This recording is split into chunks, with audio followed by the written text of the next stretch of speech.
우리 함께 신앙 고백하시겠습니다. 전능하사 천지를 만드신 하나님 아버지를 내가 믿사오며 그 외아들 우리 주 예수 그리스도를 믿사오니 이는 성령으로 잉태하사 동정녀 마리아에게 나시고 본디오 빌라도에게 고난을 받으사 십자가에 못 박혀 죽으시고 장사한 지 사흘 만에 죽은 자 가운데서 다시 살아나시며 하늘에 오르사 전능하신 하나님 우편에 앉아 계시다가 저리로서 산자와 죽은 자를 심판하러 오시리라. 성령을 믿사오며 거룩한 공예와 성도가 서로 교통하는 것과 죄를 사하여 주시는 것과 몸이 다시 사는 것과 영원히 사는 것을 믿사옵나이다. 아멘.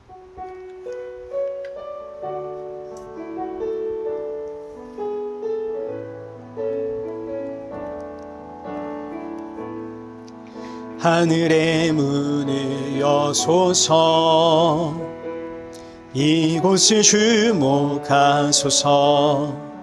주를 향한 노래가 꺼지지 않으니 하늘을 열고 보소서 이곳에 임재하소서 주님을 기다립니다. 기도의 향기가 하늘에 닿으니 주여 임재하여 주소서 이곳에 오셔서 이곳에 앉으소서 이곳에서 드리는 예배를 받으소서 주님의 이름만이 오직 주의 이름만 이곳에 있습니다. 이곳에 오셔서 이곳에 앉으소서 이곳에서 드리는 예배를 받으소서 주님의 이름만이 오직 주의 이름만 이곳에 있습니다. 우리 이 시간 우리 예배 앞에 서 있는 내 모습을 다시 한번 돌아보면서 오늘 주시는 그 하나님의 말씀이 지치고 상한 내 심령에 담비와 같은 말씀이 되어지도록 우리 이 시간 나의 마음을 열어주옵소서 기도하시고 또 함께하는 사랑하는 성도들에게도 새 힘과 위로와 안식의 예배가 되어지도록 은혜 부어 주옵소서. 우리 함께 기도의 자리로 나아가겠습니다. 기도하겠습니다.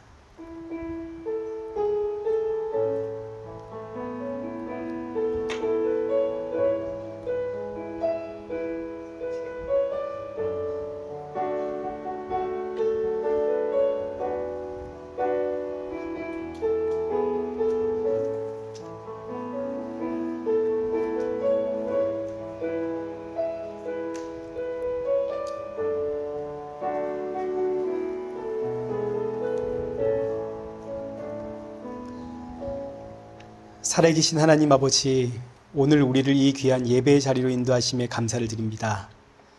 무덥고 또 지치는 날씨이지만 오늘 이 시간 주님 앞에 올려드리는 이 예배가 주님의 기쁨이 되게 하시고 또 오늘의 예배를 통하여 우리 사랑하는 성도들에게 위로와 평안과 안식을 허락하여 주옵소서.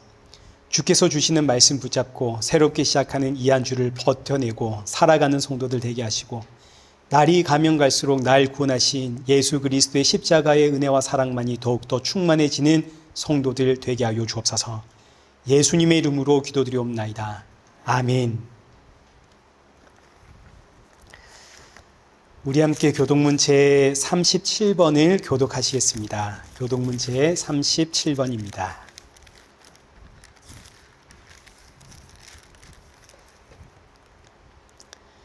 지존자의 은밀한 곳에 거주하며 나는 여호와를 향하여 말하기를 그는 나의 피난처요 나의 요새요 내가 의뢰하는 하나님이라 하리니.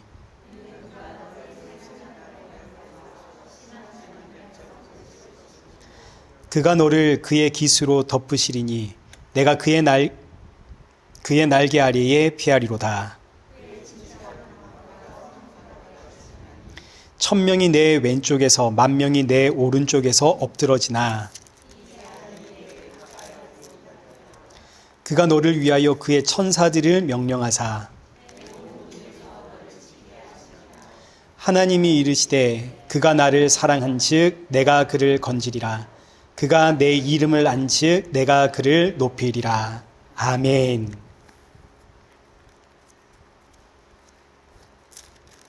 찬송가 14장 우리 함께 찬양하시겠습니다.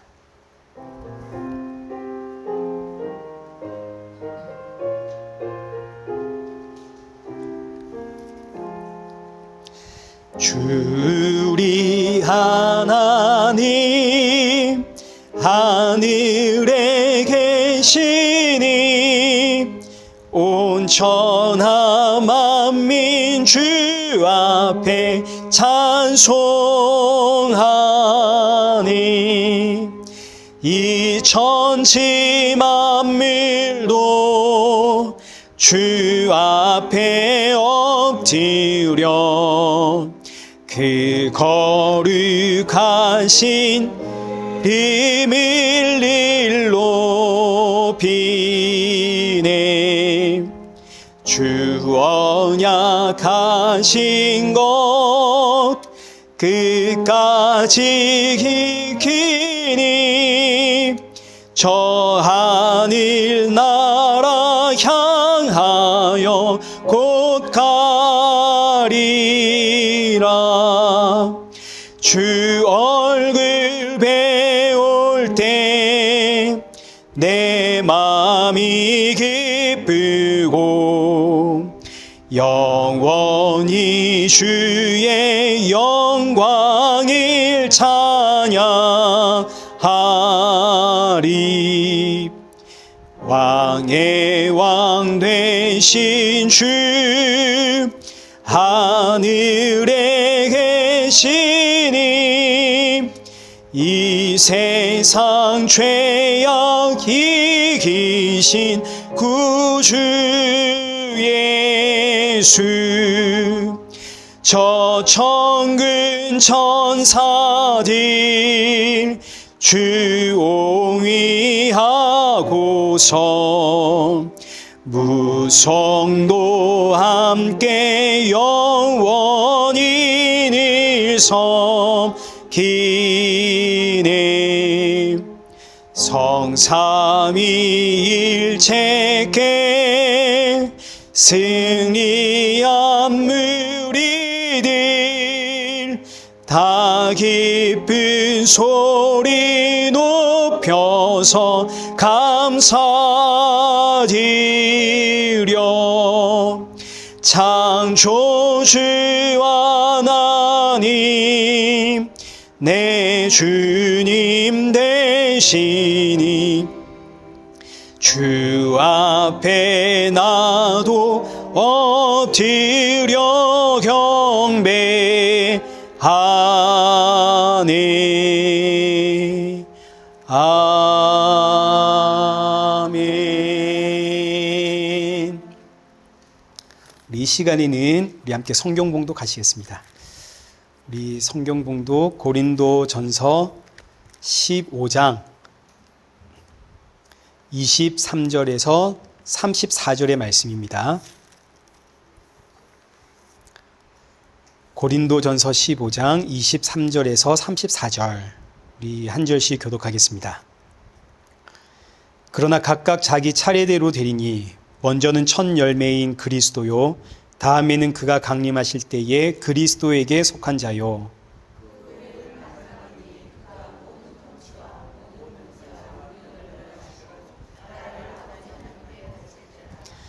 그가 모든 원수를 그 발 아래에 둘 때까지 반드시 왕노를 하시리니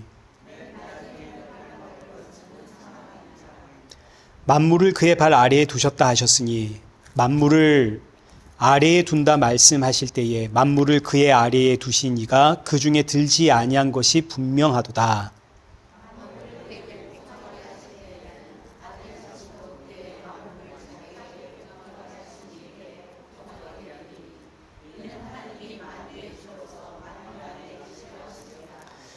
만일 죽은 자들이 도무지 다시 살아나지 못하면 죽은 자를 위하여 세례를 받는 자들이 무엇을 하겠느냐?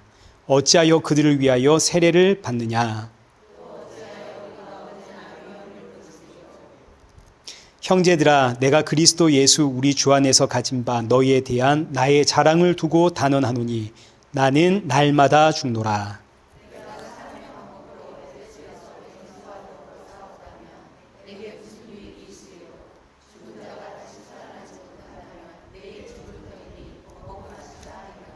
속지 말라. 악한 동무들은 선한 행실을 더럽히나니 깨어 의를 행하고 죄를 짓지 말라.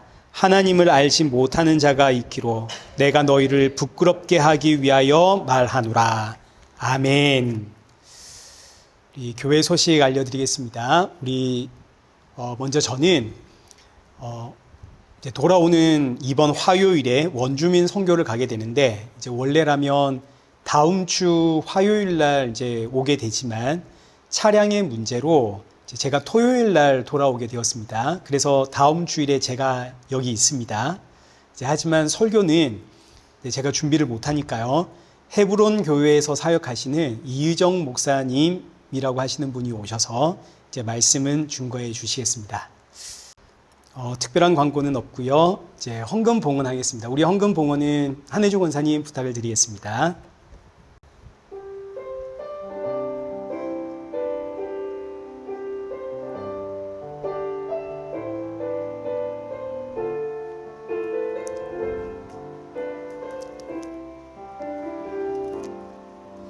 우리에겐 소원이 하나 있네. 주님 다시 오실 그날까지 우리 가슴에 새긴 주의 십자가 사랑 나의 교회를 사랑케 하네. 주의 교회를 향한 우리 마음, 희생과 포기와 가난과 고난, 하물며 죽음조차 우릴 막을 수 없네. 우리 교회는 이 땅의 희망, 교회를 교회되게 예배되게 우리 사용하소서. 진정한 부흥의 날 오늘 임하도록 우리 사용하소서. 기도하겠습니다. 오늘 이 예배의 자리로 인도하신 하나님 아버지 참으로 감사합니다. 우리가 예배를 드릴 때마다 오직 예수님의 그 십자가의 은혜로 이 예배 자리에 설 수 있다는 사실을 잊지 않게 하시고, 날 구원하신 예수님과 함께 이 자리에 나와서 또 예수님과 함께 떠나는 이 한 주도 주의 생명으로 충만한 우리 성도들 되게 하여 주옵소서.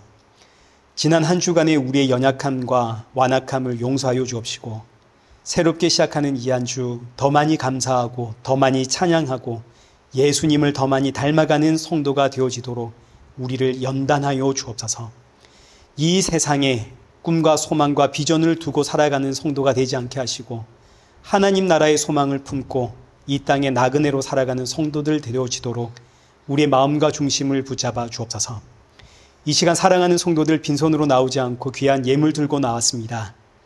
헌금을 주님 앞에 올려드릴 때마다 날 위해 십자가에 죽으신 예수 그리스도를 기억하며 나의 모든 것 주님의 것이고 주님 앞에 드림이 나의 기쁨이 되는 것을 고백하는 우리 성도 되게 하여 주옵소서. 예수님의 이름으로 기도드리옵나이다. 아멘.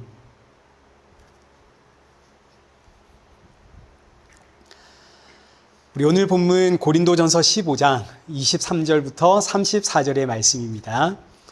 너희를 부끄럽게 하기 위하여 라는 제목으로 오늘 본문 살펴보도록 하겠습니다. 지난주에는 부활이 없다면 우리는 이 세상 사람들 가운데 가장 불쌍한 사람이다 하는 것을 우리가 살펴보았습니다. 고린도 지역은 헬라 문명의 중심지이고 헬라 문명에서 부활이라는 것은 사실 이해할 수가 없는 개념입니다. 왜냐하면 헬라 사람들에게 있어서 영은 고급하고 육은 저급한 것인데 지금 영이 육에 갇혀 있습니다. 죽음을 통해서 드디어 내 영이 육에서 탈출을 하고 구원을 얻었는데 부활이라고 하는 것은 내 영이 다시 육이라고 하는 감옥에 갇히는 거 아닙니까? 이건 말이 안 되는 겁니다. 이런 헬라 사상이 교회 안에 들어오니까 고린도 교회 성도들 가운데 일부가 예수 그리스도의 십자가의 죽음은 믿지만 예수님의 부활은 믿지를 않았습니다. 그래서 사도 바울이 예수님의 부활이 없다면 예수님의 죽음도 아무런 의미가 없다. 이제 이걸 가르치는 거죠. 지난주 보았던 17절 말씀처럼 예수님의 부활이 없으면 지금 우리가 믿고 있는 믿음도 헛된 것이고 우리는 지금 여전히 죄 가운데 있는 겁니다. 왜냐하면 예수님께서 우리의 죄를 대신하여 십자가에서 죽으셨는데 예수님의 죽음이 그냥 죽음으로 끝나면 예수님도 죽었고 저와 여러분도 때가 되면 죽지 않습니까? 예수님도 죽고 우리도 죽고 모든 것이 죽음으로 끝이 나 버리면 예수님의 죽음은 아무런 의미가 없죠. 부활이 없으면 예수님의 죽음 의미가 없고 예수님의 죽음이 의미가 없으면 저와 여러분의 죄사함도 없다는 이야기입니다. 그리고 부활이 없으면 성령님이 이 땅에 오지를 못합니다. 성령이 이 땅에 오지를 못하면 거듭남이 없죠. 거듭남이 없으면 믿음도 없습니다. 그러니 부활이 없으면 정말 모든 게 없는 겁니다. 저와 여러분이 이 자리에 모여서 예배드리는 이 모든 게 다 헛것입니다. 그러나 부활이 있습니다. 여기 20절의 말씀처럼 예수님이 부활의 첫 열매가 되었습니다. 예수님의 죽음은 죽음으로 끝난 게 아니라 부활하셨기 때문에 예수 그리스도 안에 있는 죄사함을 받은 성도는 예수님과 함께 부활을 합니다. 이것을 첫 열매라는 개념 속에 담고 있습니다. 첫 열매라는 개념 속에는 어린 양의 죽음으로 구원받은 하나님의 백성이 담겨 있습니다.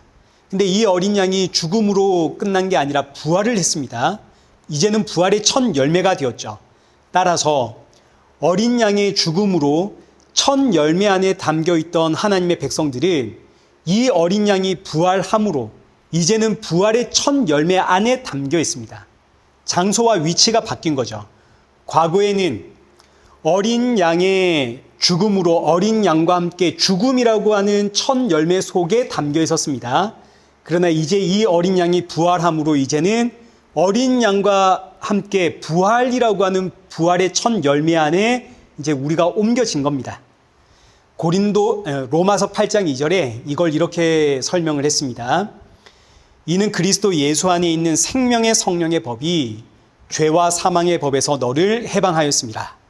원래 저와 여러분이 죄와 사망의 법 아래에 있었는데 그래서 예수님이 우리를 구원하려고 십자가에 죽으신 거 아닙니까? 그러나 이렇게 죽음으로 끝이 나면 무슨 의미가 있겠습니까? 아무런 의미가 없죠.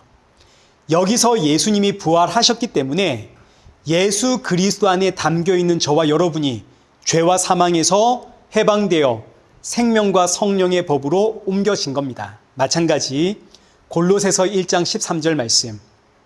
그가 우리를 흑암의 권세에서 건져내사 그의 사랑의 아들의 나라로 옮기셨으니 흑암의 권세가 죽음입니다.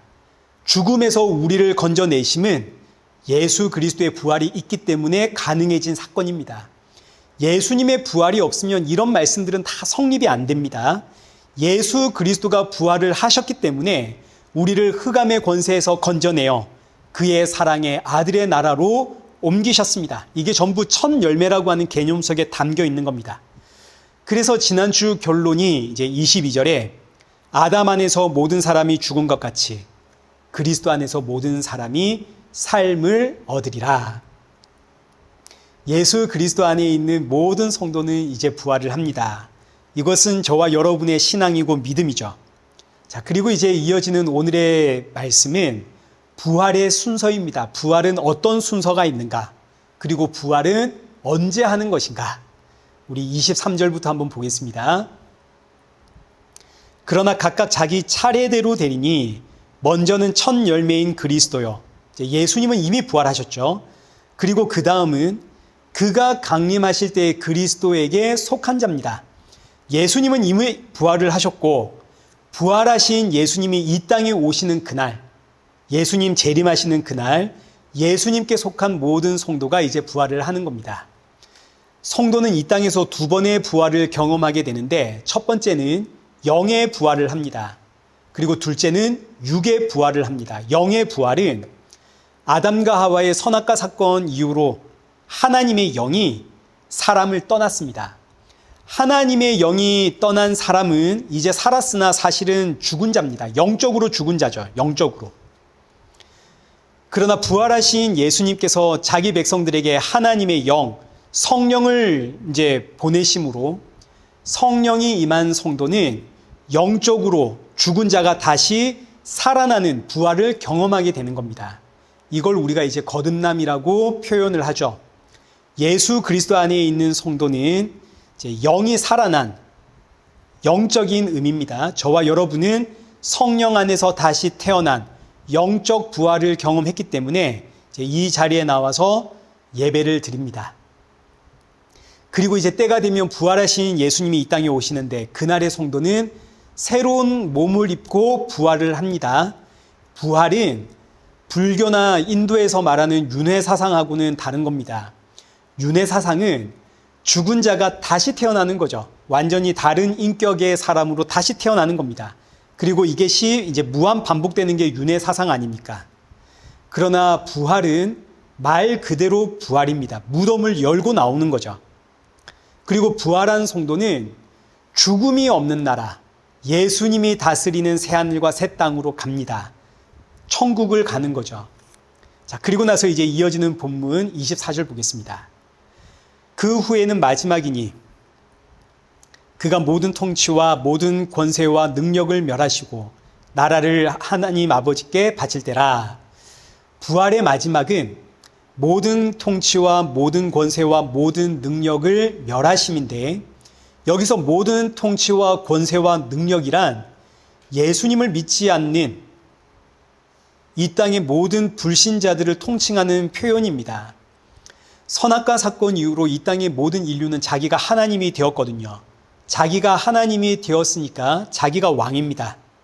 그래서 이제 우리가 이제 보시면 결혼을 해도 남편은 남편이 왕노릇 하려고 하고 아내는 아내가 왕노릇 하려고 하고 그렇게 기싸움 벌이다가 부부싸움을 하는 것이고 이제 자녀가 태어나게 되면 자녀들은 이제는 자기가 이 집의 왕인 줄 알고 집에서 자녀들이 왕노릇을 하게 됩니다. 저희 집에 그런 애들이 2명 있습니다. 여러분의 가정에도 있지 않습니까? 뿐만 아니라 지금 우리가 답답해하고 불평하고 원망하고 시기하고 질투하는 모든 이유는 내 뜻대로 살고 싶은데 그러지 못해서 그러는 거 아닙니까?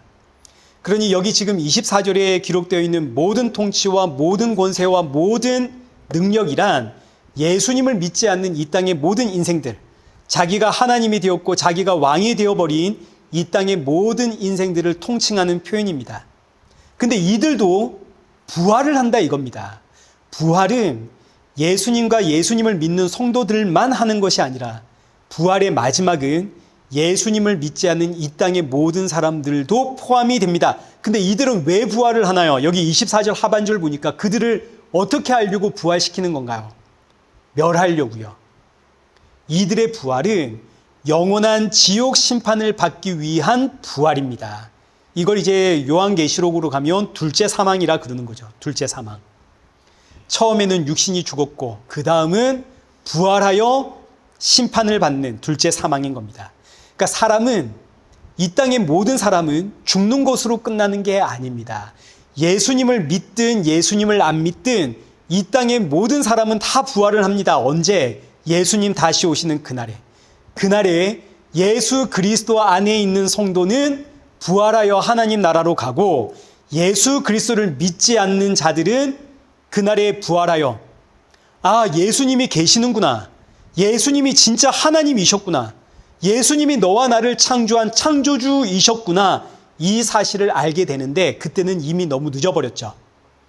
그들은 이 사실을 알고 영원한 지옥 형벌을 받는 겁니다. 그러니 보십시오. 결국 부활의 날 누구만 영광을 받냐면 오직 우리 주 예수 그리스도만이 영광을 받습니다. 천국에 가는 자들은 나를 구원하신 분이 예수님입니다, 예수님만이 만유의 주가 되십니다 하고 천국에 가면서 예수님께 영광을 돌리고, 지옥 그날에 부활하여 지옥에 가는 자들은 예수님이 너와 나를 창조하신 하나님이시구나, 예수님이 만왕의 왕이고 만유의 주가 되시는구나, 이 사실을 알면서 지옥으로 가고, 그렇게 예수님께 영광을 올려드리고, 그래서 결국 부활의 날에는 우리 주 예수 그리스도만이 영광을 받으시는 거죠. 빌립보서 2장 10절에서 이걸 이렇게 표현을 했습니다. 하늘에 있는 자들과 땅에 있는 자들과 땅 아래에 있는 모든 자들로 모든 무릎을 예수의 이름에 꿇게 하시고, 여기서 하늘에 있는 자와 땅에 있는 자들은 천사와 성도를 뜻하는 것이고, 땅 아래에 있는 자들은 예수님을 믿지 않는 자들과 마귀 사탄 뜻하는 겁니다. 그러니 보십시오.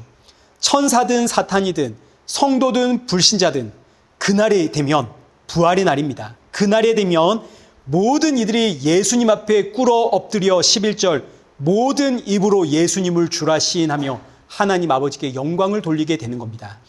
천사든 사탄이든 성도든 불신자든 그날에 모든 입이 예수님을 주라 시인하게 되는, 이 신앙 고백이 가능한 게 전부 다 죽은 자의 부활이 있기 때문입니다.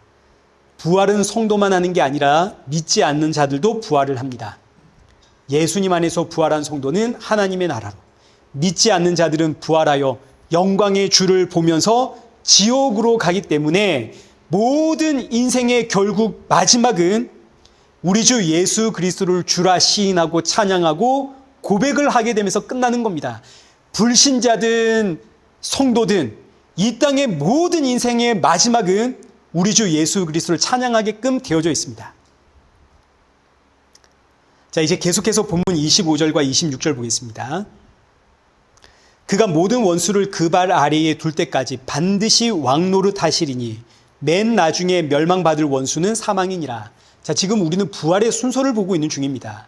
첫째는 예수님 부활하셨고, 이제 둘째는 예수님이 다시 오실 때 성도들이 부활을 하고, 그리고 셋째는 이 땅의 모든 사람들이 부활을 하는데 그 부활은 심판을 위한 부활이고, 그리고 맨 마지막은 사망이 심판을 받습니다. 사망이. 여기서 사망은 마귀 사탄을 뜻하는 겁니다. 자, 그런데 지금 이 부활의 순서를 설명하다가 사도 바울이 이 사이에다가 어떤 메시지를 하나 넣었는데, 이제 두 가지의 메시지입니다. 첫째, 부활의 날은 보니까 심판의 날입니다. 부활의 날은 예수 그리스도를 믿는 저와 여러분에게는 구원의 날이지만은 예수님을 믿지 않는 자들에게는 심판의 날이 부활의 날입니다. 자, 둘째, 이 부활의 날이 올 때까지 누가 왕노릇 하나요? 여기 25절 보니까 예수님이 왕노릇 하시죠. 모든 원수를 발 아래에 두는 날, 그날이 부활의 날입니다. 그 부활의 날이 올 때까지 예수님이 지금 왕노릇을 하십니다. 자, 그러니 지금 현재 이 세상 온 우주의 왕은 누굽니까? 예수님이시죠. 예수님이 온 천하 만물의 주인이 되십니다. 여러분, 예수님은 사실 죽을 수가 없는 분입니다. 하나님 아닙니까? 사람이 어떻게 하나님을 죽입니까? 하나님이 스스로 죽으시는 거죠. 천하 만물, 온 우주를 창조하신 하나님이, 만물의 주인이 되시는 하나님이 너와 나를 구원하기 위해 스스로 죽으셨습니다. 그리고 부활하셔서 이제는 온 천하의 왕이 되었습니다. 이게 얼마나 놀라운 이야기인지 이제 27절과 28절에 이 의미에 대한 부연 설명을 합니다. 그래서 27절과 28절 보시면 조금 그 내용이 어렵습니다. 이제 좀 복잡합니다. 사실은 쉬운 이야기입니다. 우리 27절을 한번 보겠습니다. 만물을 그의 발 아래에 두셨다 하셨으니 만물을 아래에 둔다 말씀하실 때에 만물을 그의 아래에 두신 이가 그 중에 들지 아니한 것이 분명하더라. 지금 이게 좀 말은 어렵지만 한마디로 이야기하자면 하나님께서 만물을 창조하여 그의 발 아래에 두셨다 이 뜻입니다. 만물을 발 아래에 두셨는데 어떤 의미인지 아시겠죠? 그냥 말 그대로 만물을 발 아래에 두셨다. 자, 그런데 28절입니다. 만물을 그에게 복종하게 하실 때에는 아들 자신도 그때의 만물을 자기에게 복종하게 하신 이에게 복종하게 되리니, 그러니까 아들이 창조주 하나님께 만물처럼 복종을 하게 되었다 이런 뜻입니다. 이는 하나님이 만유의 주로 만유 안에 계시려 하심이라. 조금 어렵지만 이 말씀은 예수 그리스도의 성육신과 죽음과 부활의 의미를 이제 다 담고 있는 말씀입니다. 하나님께서 만물을 창조하셨죠. 그리고 만물을 하나님의 발 아래에 두신 다음에 이 만물이 하나님께 복종하게끔 하셨습니다. 근데 지금은 이 만물이 하나님 앞에 복종을 하지를 않습니다. 왜냐하면 아담과 하와의 선악과 사건 이후로 사람이 하나님에게서 독립을 했거든요. 여기서 만물이라고 하는 이 단어를 사람이라고 생각하시면 되는 겁니다. 사람입니다. 사람이 하나님으로부터 독립을 했는데 하나님으로부터의 독립은 사실상 독립이 아니라 죽음입니다. 생명의 근원이신 하나님으로부터 독립해서 끊어지면, 생명에서 떨어지면 뭐뿐인가요? 죽음뿐이죠. 그러나 하나님은 만물을 사랑하시기에, 이 만물 사람입니다. 만물을 사랑하시기에 만물이 하나님 앞에 다시 복종하기를 원하십니다. 만물이 하나님 앞에 나와 복종하는 게 구원입니다. 생명의 근원이신 하나님께로 돌아와야 될 거 아닙니까? 그래야 살 것 아닙니까?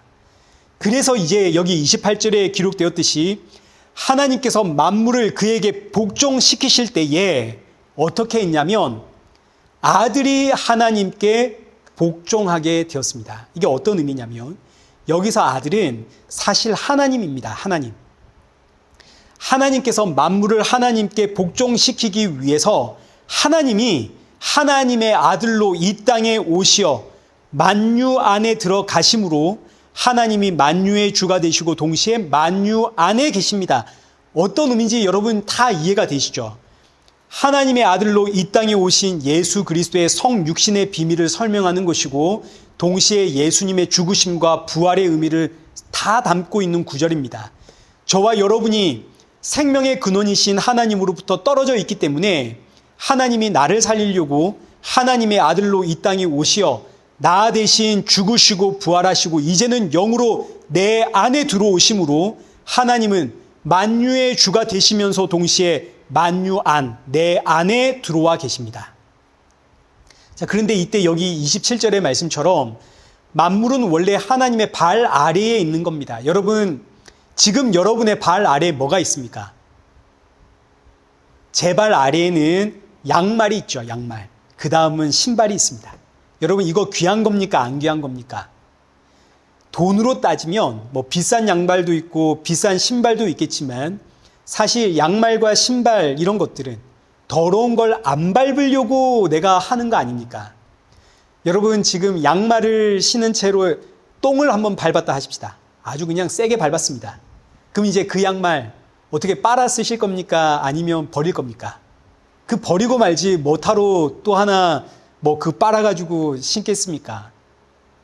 저와 여러분이 하나님 앞에 이런 존재다 이겁니다. 하나님의 발 아래에 있는. 그런데 하나님이 이런 우리를 버리지 않으시고 우리를 구원하겠다고 이 땅에 오시어 나를 대신하여 죽으시고 부활하시고 이제는 영으로 나와 함께 하신다 이거죠. 얼마나 놀라운 하나님의 사랑이고 은혜입니까? 그런데 부활이 없다면 이 모든 것들을 전부 부정하는 겁니다. 부활이 없다면. 그러니 사도 바울이 얼마나 속이 상하는지. 그런데 이것만이 아니라 이제 29절을 한번 보십시오. 만일 죽은 자들이 도무지 다시 살아나지 못하면 죽은 자들을 위하여 세례받는 자들이 무엇을 하겠느냐? 어찌하여 그들을 위하여 세례를 받느냐?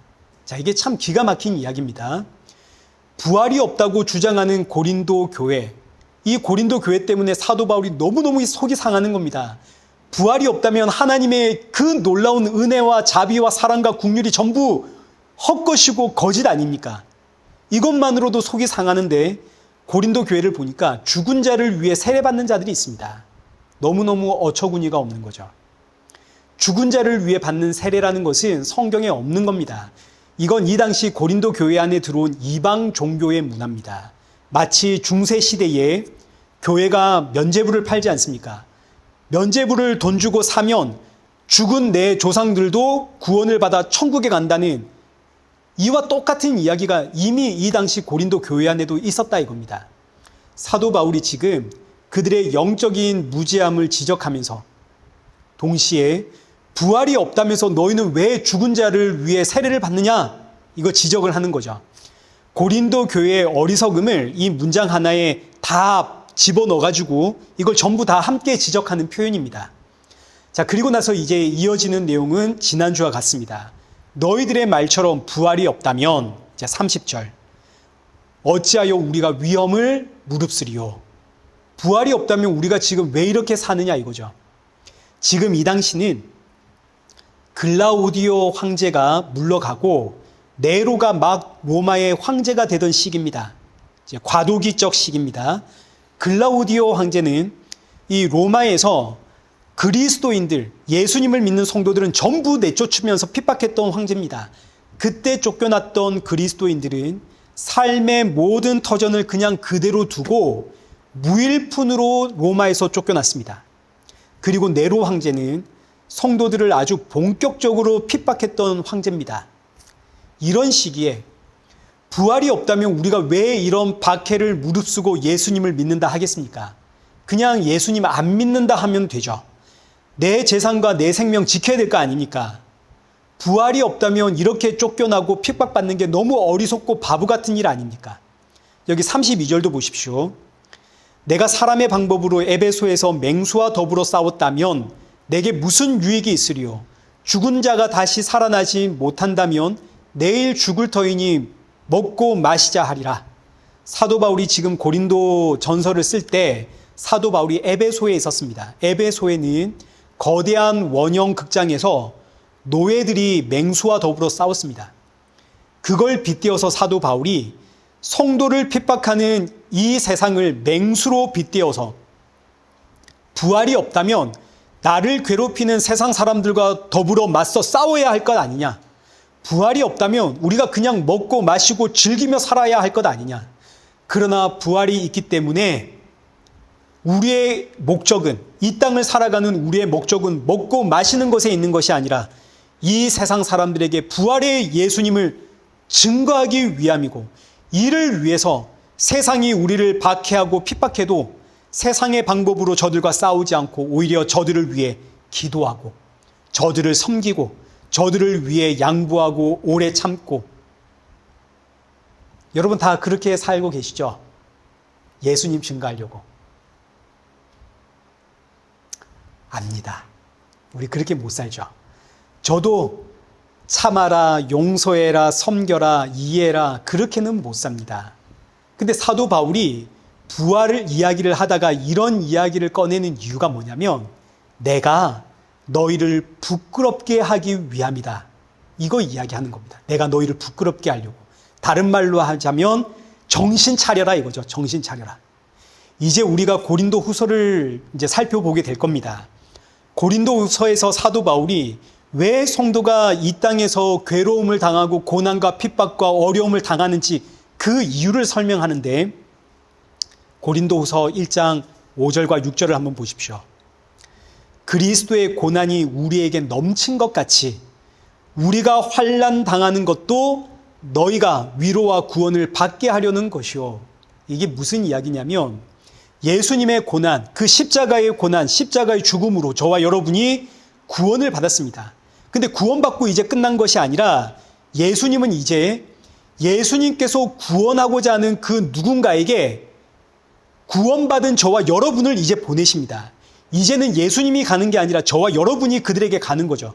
근데 어떻게 가냐면 나를 살리기 위해 예수님이 하늘 영광 버리고 가장 낮은 모습으로 이 땅에 오셔서 나를 섬기며 나를 위해 십자가의 고난을 지셨던 것 같이 예수님의 부름을 받아 세상을 향해 복음 증거하는 성도는 세상 앞에서, 저 사람 앞에서 십자가 지는 모습으로 이 예수님의 구원 사역에 동참하게 된다는 이야기입니다. 이게 저와 여러분이 받는 괴로움의 이 핵심 요소가 되는 거죠. 그래서 사도 바울이 여기 6절에 우리가 환난을 받는 것은, 우리가 고난을 받고 우리가 핍박받고 우리가 모욕과 멸시를 받는 것은 너희를 구원하기 위함이다. 구원은 예수님이 하는 것이고 너희에게 복음을 증거하기 위해서이다. 이 똑같은 표현이 골로새서 1장 14절, 24절. 나는 이제 너희를 위하여 받는 괴로움을 어떻게 한다고요? 기뻐한다고요. 너희를 위해 받는 괴로움을 내가 기뻐한다. 그 이유는 그리스도의 남은 고난을 그의 몸된 교회를 위하여 내 육체에 채우노라. 내가 너희로 인해 받는 괴로움을 기뻐하는 이유는 그리스도의 남은 고난을 내 육체에 채우는 것이기 때문이다. 이 의미는 너희를 살리기 위해 나도 예수님처럼 십자가의 길로 간다. 난 이게 너무너무 기쁘다. 이게 나의 지극히 큰 영광이고 지극히 큰 상급이다. 너희에게 복음을 증거하기 위해 예수 그리스도의 사랑과 긍휼을 전하기 위해 내가 손해보고 내가 양보하고 내가 오래 참고 내가 절제하는데 나는 이런 나의 괴로움이 정말 기쁘다. 너희에게 복음 증거하기 위해 예수님처럼 십자가의 길로 가는 게 나에겐 너무너무 영광이다. 그래서 사도 바울이 이 고백을 하는 겁니다. 오늘 본문 31절. 형제들아, 내가 그리스도 예수 우리 주 안에서 가진 바 너희에 대한 나의 자랑을 두고 단언하노니 나는 날마다 죽노라. 누구를 위해서? 너희를 위해서. 나에게 자랑이 있다면 오직 하나, 너희를 위해 내가 날마다 죽는다. 내 고집, 내 생각, 내 판단 이거 다 내려놓고 너희를 위해 나는 오늘도 죽는다. 여기서 죽는다라는 표현이 기도를 한다는 이야기입니다. 기도를 한다. 너희를 살리려고 나는 오늘도 기도한다. 하나님, 저들을 살리기 위해 오늘도 내가 희생하는 자, 오래 참는 자, 용서하는 자, 사랑하는 자, 섬기는 자 되어 예수 그리스도의 향기를, 그 생명을 증가하는 성도가 되게 하소서. 예수님의 은혜와 긍휼을 전하기 위해 살아가는 성도 되게 하소서. 나는 오늘도 너희를 위해 그리고 나에게 맡겨진 이 사명을 위해 기도한다. 이것이 나의 자랑이다. 자, 여러분 이제 한번 보십시오. 사도 바울이 왜 이런 이야기를 꺼내는지 그 이유를 여러분 이제 아셔야 되는 겁니다. 지금 고린도 교회가 예수님의 부활을 부정합니다. 그러면 이제 사실 막말로 이야기하면 고린도 교회는 이단 아닙니까? 이단. 고린도 교회는 이단이다. 사도 바울에게는 이런 결정 내릴 수 있는 권한이 있습니다. 뿐만 아니라 고린도 교회가 사도 바울을 얼마나 괴롭힙니까? 사도 바울은 사도가 아니다. 사도 바울이 전하는 복음은 가짜다. 온갖 루머를 만들어가지고 사도 바울을 괴롭히는 교회가 지금 이 고린도 교회입니다. 근데 사도 바울은 그들의 공격에 맞서 싸우지를 않습니다. 오히려 기도를 하죠. 하나님, 저들에게 예수님의 은혜와 긍휼을 증거할 수 있도록 내 생각대로 저들과 맞서 싸우지 않도록 나의 입술을 주관하시고 나의 행동을 주관해 주십시오. 사도 바울이 지금 저와 여러분에게 가르치고자 하는 성도의 신앙의 모습입니다. 나는 날마다 죽노라. 이런 신앙의 모습이 나올 수 있는 이유는 나에게 부활의 신앙이 있기 때문이다. 지금 이걸 우리에게 가르치는 겁니다. 부활이 없다면 뭐하러 이렇게 힘들게 사나? 맞서 싸워야지. 나를 괴롭히면 내가 그 괴롭힘 왜 당하나? 맞서 싸워야지. 틀리면 틀렸다고 지적을 하고 억울하면 그 억울한 거 해결해야지. 뭐하러 내가 그 모든 괴로움을 짊어지고 끙끙거리며 내가 기도하는가? 그러나 부활의 신앙이 있기 때문에 나는 오늘도 죽노라. 너희를 위하여. 지금 이걸 우리에게 지금 가르치고 있다고요. 그래서 오늘의 결론이 33절과 34절입니다. 속지 마라. 뭘 속지 말라는 이야기입니까? 부활이 없다는 이야기에 속지 말라는 이야기죠. 이 악한 동무들은 부활이 없다 주장하는 사람들입니다. 이 악한 동무들은 선한 행실을 더럽히나니, 선한 행실을 더럽힌다는 의미는 부활이 없다면 이 세상이 전부입니다. 이 세상이 전부라면 우리가 오늘 예수 그리스도의 은혜와 긍휼을 전하기 위해 십자가의 삶을 살 이유가 없죠. 예수님이 가신 길, 그 십자가의 길 따라갈 이유가 없는 겁니다. 부활이 없으면 그냥 내 욕망 따라 사는 게 가장 중요합니다. 그래서 사도 바울이 하는 이야기가 속지 마라. 부활이 없다 하는 이들은 너희들의 선한 행실, 십자가의 길을 따라가는 너희의 행실을 더럽히는 자들이다. 34절에 깨어 의를 행하고 죄를 짓지 마라. 깨어 의를 행하고 죄를 짓지 말라는 이 표현은 예수님의 부활을 믿으라는 뜻입니다. 여러분, 죄가 뭡니까? 죄 짓지 마십시오 할 때 죄가 뭔가요? 그 윤리 도덕적인 죄의 이야기 아닙니다. 도둑질하지 마라, 살인하지 마라, 간음하지 마라, 이런 게 죄가 아닙니다. 죄는 뭐냐면 성경에서의 죄는 예수 그리스도를 안 믿는 게 죄입니다. 예수님을 안 믿는 것. 부활의 예수 그리스도를 믿지 않는 게 죄입니다. 따라서 의를 행하고 죄를 짓지 말라는 의미는 예수 그리스도를 믿으라는 뜻입니다. 예수 그리스도의 성육신과 그의 죽으심과 그의 부활을 믿으라. 예수 그리스도의 부활을 믿을 때에 우리는 부활의 그날이 하나님의 심판의 날이라는 걸 알지 않습니까? 그날이 하나님의 심판의 날인데 사랑하는 내 자녀들, 내 이웃들이 예수님을 안 믿는다면 어떡합니까? 그러니 우리는 지금 이 순간, 지금 이곳에서 예수 그리스도의 은혜와 긍휼과 사랑을 전하는 증인으로서의 삶을 살아가야 되는 겁니다. 부활의 예수님을 믿으니까요. 부활의 그날이 있음을 아니까요. 그날이 심판이라는 걸 아니까요. 그래서 이어지는 말씀이 하나님을 알지 못하는 자가 있기로, 이들은 부활을 안 믿는 자들을 이야기하는 겁니다. 하나님을 알지 못하는 자가 있기로 내가 너희를 부끄럽게 하기 위하여 말하노라. 자, 지금 이제 이 이야기가 무슨 이야기냐면 결국 고린도 교회 안에 일어나고 있는 모든 문제들, 고린도 교회 안에 어떤 문제들이 있었습니까? 파당을 짓고 서로 싸우죠. 우리가 옳다, 네가 옳다. 세상에도 없는 음행의 문제가 교회 안에 있었습니다. 여자들은 예배 시간에 머리를 막 풀어 헤치고 예배를 드리기 시작을 합니다. 각종 은사 문제를 가지고 누가 잘났냐 서로 다투고, 영적인 리더자가 되겠다고, 서로 교회 머리가 되겠다고 다투고 있습니다. 이런 고린도 교회의 모든 문제들은 결국 부활이 없다는, 하나님을 알지 못하는 자들의 주장에 고린도 교회 성도들이 혹하고 넘어가 버렸기 때문에 일어난 일이다, 이 뜻입니다. 그래서 지금 고린도 전서 마지막 부분이 결론 부분 아닙니까? 15장이. 이 결론 부분에 부활 이야기를 하는 겁니다.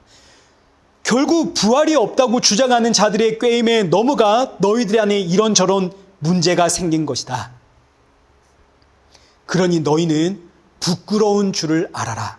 이러고 이제 말씀을 맺는 겁니다. 너희는 부끄러운 줄 알아라. 이 말씀이 오늘 저와 여러분에게도 동일하게 주어지는 말씀입니다. 오늘 우리도 어느덧 부활의 신앙을 잊어버리면 고린도 교회처럼 이렇게 된다고요. 보십시오. 오늘 저와 여러분이 세상살이의 문제로 지금 걱정, 근심, 염려하고 있다면 우리 지금 뭐 잊어버린 건가요? 부활의 신앙 잊어버린 거죠. 사도 바울의 외침입니다. 성경의 하나님의 외침이죠. 너희는 부끄러운 줄 알아라. 오늘 우리가 진짜 사소한 문제입니다. 별거 아닌 문제입니다. 근데 이걸 가지고 다투고 속상해하고 맘상하고 있다면 오늘 본문의 이야기가 뭡니까? 너희 지금 부활의 신앙 어디로 갔니? 부끄러운 줄을 알아라. 부부관계, 자녀관계, 사람과의 관계, 모든 관계에서 일어나고 있는 문제들을 통해 걱정, 근심, 염려, 마음속에 속상하고 마음 다치고 그러고 있다면 너희들 부끄러운 줄 알아라. 왜요? 나는 지금 내 상대방에게 예수님의 은혜와 긍휼을 증거할 마음이 없다는 이야기 아닙니까? 나는 이 사람에게 예수님의 증인이 되기보다는 이 사람이 내 마음을 속상하게 했으니 나도 너의 마음 속상하게 하겠다. 뭐가 없다는 이야기인가요? 부활의 신앙이 없다는 이야기죠. 부끄러운 줄을 알아라. 또 마찬가지, 이 세상에서 내 욕망을 이루기 위해 신앙생활하고 내 뜻 이루기 위해서, 복받기 위해서, 잘되기 위해서 하나님 도와주십시오, 도와주십시오 기도하며 신앙생활하고 있다면 너 좀 부끄러운 줄 알아라. 왜요? 부활의 신앙을 모르는 것 아닙니까? 우리는 이 땅에 소망을 두고 살아가는 존재가 아니라 하나님 나라의 소망 두고 살아가는, 이 땅에서는 나그네로 살아가는 인생입니다. 이 땅은 여기 베드로후서 3장 7절의 말씀처럼 하늘과 땅은 불사르기 위해서 경건하지 아니한 자들, 예수님을 안 믿는 자들입니다. 그들과 함께 불태우려고 심판과 멸망의 날까지, 부활의 날을 뜻하는 거죠. 부활의 날까지 이 세상은 불태우려고 지금 보존하고 있는 세상입니다. 그런데 이런 세상에 소망을 두고 손해보기 싫어서 싸우고 자존심 상해서 싸우고 근심하고 걱정하고 염려하고 어떻게 해서든 이 세상에서 잘 살아보려고 하나님 앞에 기도하며 매달리고 너희는 부끄러운 줄 알아라. 저와 여러분을 향한 하나님의 꾸짖음입니다. 이건 단순히 윤리도덕적으로 착한 사람이 되라는 이야기가 아닙니다. 부활의 그날을 사모하며 부활의 증인으로 너는 지금 살아가고 있는가? 너의 삶을 돌아봐라는 이야기입니다. 나는 지금 내 남편, 내 아내, 내 자녀, 내 부모, 내 형제, 내 이웃들에게 예수 그리스도를 증거하기 위해 나를 죽이며 살아가고 있는가? 부활의 신앙을 가지고 있는가? 돌아보라는 이야기죠. 저는 어제 날씨가 굉장히 더웠거든요.